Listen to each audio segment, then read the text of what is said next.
Idol, anong pinagkaiba ng mga kabataan noon sa kabataan ngayon? Kabataan noon, kumakaway ka kapag may dumaraang eroplano. Inaantay maubos ang tubig sa tabo sa ulo. Ginagawang swimming pool ang planggana ni nanay. Ginagawang braces ang foil ng choknat. Naliligo ka sa alulod ng bubong kapag umuulan. At kapag gabi naman, akala mo sinusundan ka ng buwan. Nagko-concert sa harap ng electric fan.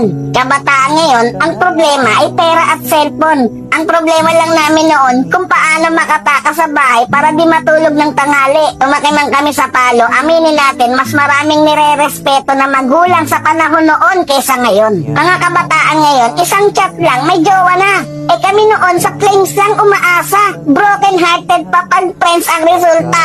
Mga kabataan noon, ang dami ng alam na trabaho. Kesa sa kabataan ngayon, tamad na, puro pag-gadget, di pa mautusan. Minsan nagiging ibon, minsan nagiging paniki. Wait lang. Kubak ko. Idol, hindi kawawa ang batang inuutusan sa gawaing bahay. Ang kawawa ay yung batang lumalaki na walang alam sa buhay. Yung nakaranas lang ang pupuso nito. Real talk yan.